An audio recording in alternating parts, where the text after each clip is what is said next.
Welcome to Black Butterfly Podcast with your host, Drina O'Neill, where raw truth meets real talk. Some episodes may contain language or topics that some might find bold, explicit, or provocative. Audience discretion is advised.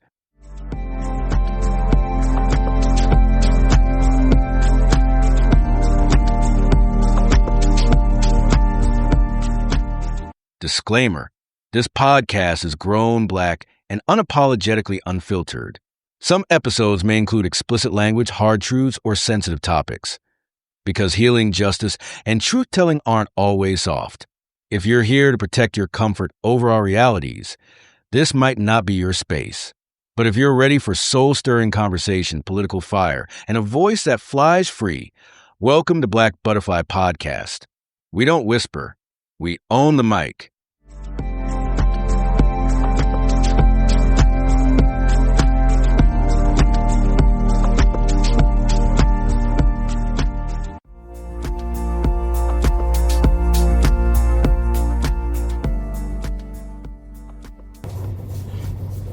Hey y'all, welcome back to the Black Butterfly Podcast, where Black women's stories, strength, and soft power take flight. I'm your host, Drina O'Neill, and today's episode is not your typical fireworks and freedom kind of talk. We're unpacking the real history behind two American holidays, Juneteenth and July 4th. Two dates, two meanings, and two very different experiences of freedom in this country, especially if you're Black, and double especially if you're a Black woman. So grab your iced tea or your shot of Hennessy, I'm rocking both, and your protest signs, because we're getting into it.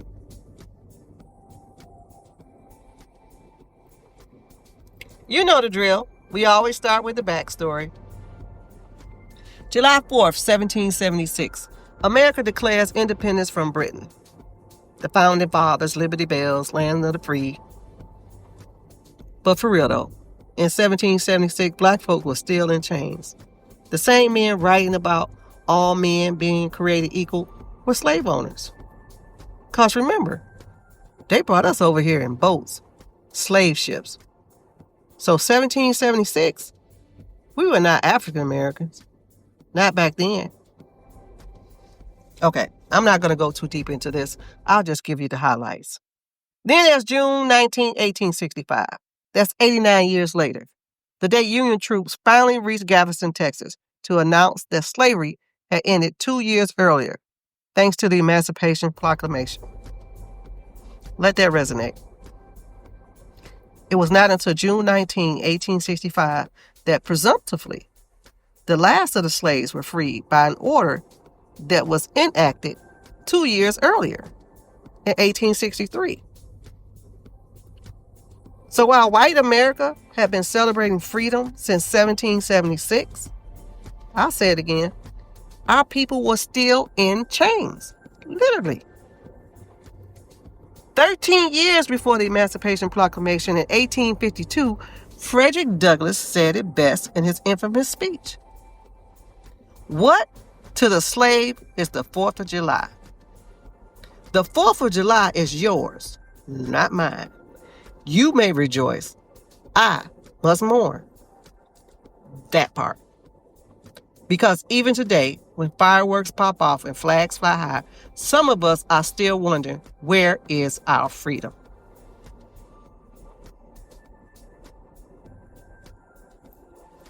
Today, Juneteenth has become our celebration of Black excellence, resilience, culture, and community.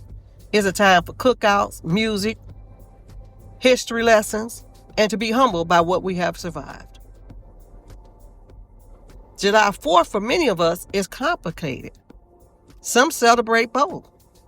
Some don't celebrate either. Some reclaim the day as a day to reset from fighting the system, and that's okay. You get to define your own freedom. For me, I'll be honest, I rock with Juneteenth heavy, especially since I've been here in Texas. Here in Texas, you feel it. It's our freedom day. It's our joy. I admit, growing up, my family was real heavy with celebrating July 4th. But for me, it's always been about my birthday on the 5th. I never really celebrated the 4th of July. When I reached a certain age, July 5th was my holiday. July 4th became a day to pause, reflect, and reset.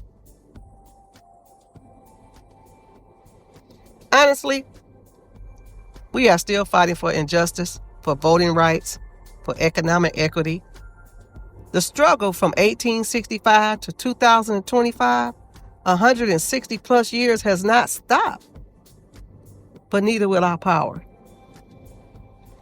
So whether you celebrate Juneteenth or July 4th, both or neither, just know this: you are your ancestors' wildest dreams. Our liberation doesn't come from a date on the calendar.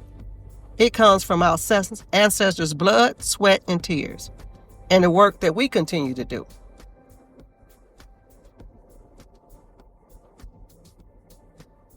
I want to give you an affirmation for today, July 4th, 2025. Today, I define freedom on my own terms. That's it. That's all for today's episode of Black Butterfly Podcast. Don't forget to rate, review, and share the podcast with a Black woman who needs to hear it. And if you haven't already, grab your copy of my Self-Care Journey, 7 Daily Affirmations, available now. Until next time, keep soaring and fly, Black Butterfly, fly.